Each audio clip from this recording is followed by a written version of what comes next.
Hello friends, कैसे हैं आप सभी। स्वागत करते हैं आपके अपने यूट्यूब चैनल पर। आज की क्लास में हम मानव हृदय के बारे में पढ़ेंगे। मानव हृदय की संरचना और उसकी कार्य प्रणाली।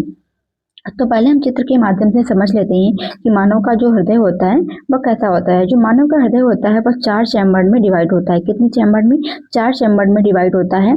ऊपर के 2 चैम्बर जो होते हैं वह अलिंद होते हैं और नीचे के जो चैम्बर होते हैं वह निलय होते हैं। नीचे के चैम्बर क्या होते हैं? निलय होते हैं। इधर का भाग क्या होता है? दायां भाग होता है और ये लेफ्ट भाग होता है। ये भी दायां भाग होता है और उधर का भाग क्या होता है? बायां भाग होता है। तो ऊपर के 2 भाग जो होते हैं यह दायां अलिंद हो जाएगा और यह बायां अलिंद हो जाएगा। यह दायां निलय हो जाएगा और यह बायां निलय हो जाएगा। तो हम देख लेते हैं कैसे हमारे शरीर से जो ब्लड होता है वह हमारे हृदय में आता है। तो देखिए, हमारे हृदय में जो नीचे से ब्लड आता है वह किसके माध्यम से आता है? पश्च शिरा के माध्यम से आता है। यह पश्च शिरा होता है, इसके माध्यम से हमारे हृदय में रक्त आता है। और यह अग्र शिरा होता है, इसके माध्यम से हमारे हृदय में रक्त आता है। हृदय में रक्त ये कहाँ आता है? तो यह दोनों जगह से जो रक्त आता है वह कहाँ आता है? यह दाएं अलिंद में आता है। किस में आता है? दाएं अलिंद में आता है। और यह कैसा रक्त होता है? यह अशुद्ध रक्त होता है। डीऑक्सीजनेटेड ब्लड होता है, यानी इसमें कार्बन डाइऑक्साइड की मात्रा उपस्थित होती है। यहाँ क्या होता है? 2 वाल्व लगे होते हैं जिसे ट्राइकस्पिड वाल्व कहते हैं। इससे होते हुए यह रक्त कहाँ आता है? दाएं निलय में आता है। और दाएं निलय में संकुचन की क्रिया होती है जिसके माध्यम से यह शरीर के बाहर रक्त चला जाता है। शरीर के बाहर कहाँ जाता है? या फेफड़ों में जाता है। और फेफड़े क्या करते हैं? रक्त को शुद्ध करते हैं, यानी उसमें CO2 को अलग करते हैं।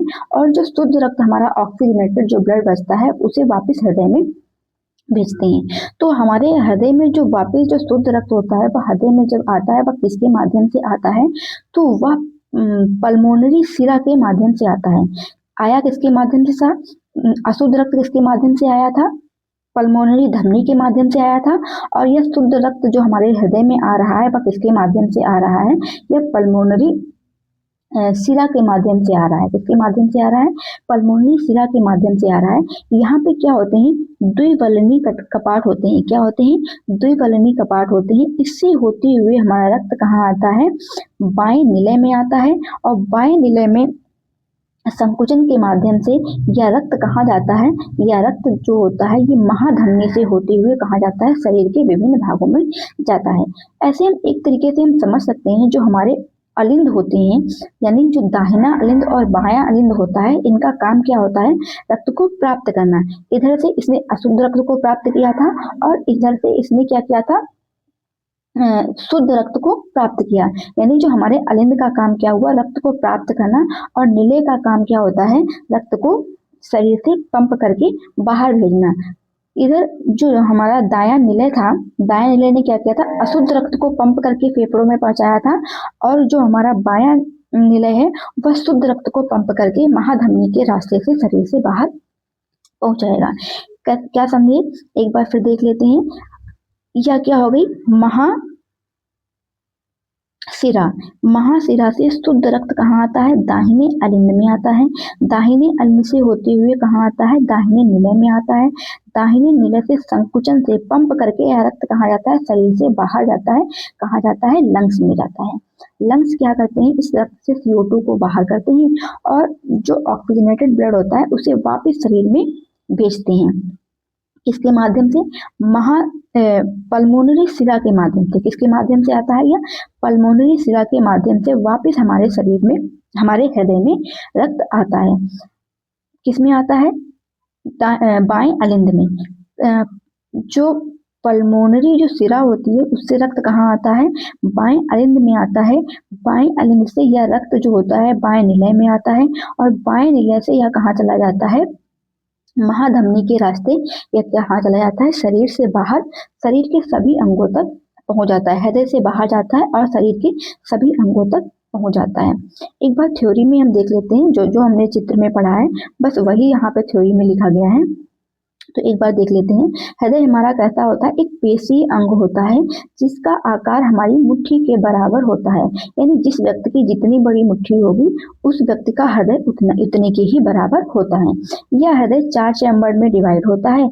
ऊपरी कक्ष क्या होते हैं? को अलिंद कहते हैं और नीचे जो कक्ष होते हैं उन्हें निलय कहते हैं। एक दायां अलिंद होता है और बायां अलिंद होता है, दायां निलय होता है और बायां निलय होता है। इन हृदय जो दायां अलिंद और बायां निलय होता है, इनके बीच में क्या होता है? एक मांसपेशी की दीवार होती है जो दाएं और बाएं हिस्से को अलग करती है ताकि शुद्ध और अशुद्ध रक्त आपस में ना मिले, वो अलग अलग रहें। फिर देख लेते हैं हृदय का कार्य क्या होता है। हृदय में रक्त का प्रवाह एक निश्चित क्रम में होता है। सबसे पहले अशुद्ध रक्त का प्रवेश होता है। पूरे अशुद्ध रक्त का प्रवेश पूरे शरीर से कार्बन डाइऑक्साइड युक्त अशुद्ध रक्त महाशिरा के माध्यम से शरीर में आता है। यानी पहले चरण में क्या होता है? जो अशुद्ध रक्त होता है वो महाशिरा के माध्यम से कहाँ आता है? दाएं अलिंद में आता है। कहाँ आता है? दाएं अलिंद में आता है। दूसरे चरण में क्या होता है? दायां अलिंद में आता है। दायां अलिंद से कहाँ आता है? दाएं निलय में आता है। और दायां निलय जो होता है वह उस रक्त को क्या करता है? फेफड़ों में ऑक्सीजन लेने के लिए भेज देता है।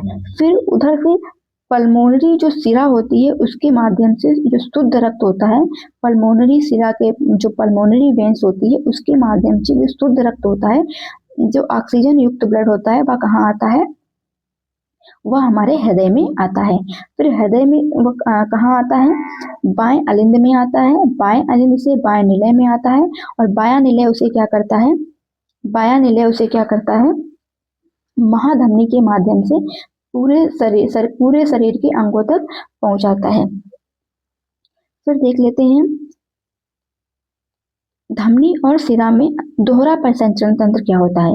आपने देखा होगा कि ब्लड शरीर में 2 बार आता है और 2 बार शरीर से बाहर निकलता है। यानी एक बार डीऑक्सीजनेटेड ब्लड शरीर से आ रहा था और हमने उसे कहाँ बाहर निकाला, कहाँ पहुंचाया? फेफड़ों में। और एक बार एक बार रक्त शुद्ध होकर हमारे हृदय में आ रहा था, उसे हमने कहाँ पहुंचाया? शुद्ध रक्त को कहाँ पहुंचाया? पूरे शरीर में पहुंचाया। तो हमारे जो हृदय में रक्त का प्रवाह कितनी बार हुआ? 2 बार हुआ। इसी को ही दोहरा परिसंचरण तंत्र कहते हैं। यानी जो हमारा हृदय होता है वह उसमें रक्त का जो प्रवाह होता है उसमें रक्त 2 बार सर्कुलेशन करता है, इसीलिए इसे दोहरा परिसंचरण तंत्र कहते हैं। मनुष्य के परिसंचरण तंत्र में रक्त को एक पूरा चक्र करने के लिए हृदय से 2 बार गुजरना पड़ता है। पल्मोनरी परिसंचरण हृदय से शुद्ध रक्त फेफड़ों में जाना और वहां से शुद्ध होकर फिर से हृदय में आना। और सिस्टेमिक परिसंचरण क्या होता है? हृदय से शुद्ध रक्त को पूरे शरीर में पहुंचाना, वहां से वो फिर अशुद्ध होकर महाशिरा के माध्यम से फिर हमारे दाएं अलिंद में आता है। फिर हमारा दायां अलिंद दाएं निलय में पहुंचाता है और दाएं निलय में संकुचन के माध्यम से वह रक्त कहाँ जाता है? पल्मोनरी धमनी के रास्ते से फेफड़ों में जाता है। फेफड़े उसे शुद्ध करके पल्मोनरी सिरा के माध्यम से हमारे निलय में पहुंचाते हैं, दाएं अलिंद में पहुंचाते हैं और दायां अलिंद से कहाँ पहुंचाता है? दाएं निलय में पहुंचाता है। और दायां निलय उस रक्त को क्या करता है? महाधमनी के रास्ते शरीर के विभिन्न अंगों तक पहुंचाता है। आगे देख लेते हैं धमनी और सिरा में अंतर। यह रक्त क्या होता है? धमनियां क्या होती हैं? धमनियां मोटी होती हैं और यह रक्त को हृदय से दूर शरीर के अंगों तक ले जाती हैं। इसमें शुद्ध रक्त होता है। यह क्या करती है? हृदय से दूर रक्त को शरीर के अंगों तक ले जाती हैं। और सिराएं क्या करती हैं? शरीर से जो अशुद्ध रक्त होता है उसे वापिस हृदय में लाती हैं। धमनियां में कैसा रक्त होता है? शुद्ध होता है। और सिराओं में कैसा रक्त होता है? अशुद्ध रक्त होता है। लेकिन फुफ्फुस धमनी जो होती है उसमें कैसा रक्त होता है? उसमें अशुद्ध रक्त होता है। फुफ्फुस धमनी में कैसा होता है? अशुद्ध होता है, क्योंकि यही धमनी क्या करती है? हमारे अशुद्ध रक्त को फेफड़ों तक ले जाती है। और फुफ्फुस सिरा में कैसा ब्लड होता है? फुफ्फुस सिरा में शुद्ध रक्त होता है, क्योंकि यही सिरा जो होती है वो हमारे फेफड़ों द्वारा शुद्ध किए गए रक्त को कहाँ ले आती है? वापिस हृदय में ले आती है। बाकी सभी सिराओं में कैसा ब्लड होता है? अशुद्ध ब्लड होता है। इसकी दीवारें मोटी होती हैं क्योंकि इसमें शुद्ध ब्लड होता है और शुद्ध ब्लड को पूरे शरीर में पंप करने में ज़्यादा प्रेशर की आवश्यकता होती है, इसलिए धमनियाँ कैसी होती हैं, मोटी होती हैं सिराओं की अपेक्षा, और सिराएं कैसी होती हैं, पतली होती हैं। धमनियों में वाल्व नहीं होते हैं, जबकि सिराओं में क्या होते हैं, वाल्व होते हैं। चलते अगले क्वेश्चन की तरफ। दूसरा क्वेश्चन जो आपके बन सकता है आपके पेपर में कि हृदय में वाल्व का क्या कार्य होता है। तो हृदय में वाल्व का जो कार्य होता है, यह वाल्व को क्या कहते हैं, हृदय जो होता है, हृदय के कक्षों में आर्ट्रियम और वेंट्रिकल यानी अलिंद और निलय के बीच एक प्रमुख ध्वनियों की शुरुआत में वाल्व मौजूद होते हैं। इनका मुख्य कार्य यह सुनिश्चित करना है कि रक्त केवल एक ही दिशा में बहे। जब हृदय सिकुड़ता है तो ये वाल्व रक्त को पिछले कक्ष में जाने से रोकते हैं। यहाँ पे हमने क्या देखा था, यहाँ पे हमने ट्राइकस्पिड वाल्व को देखा था।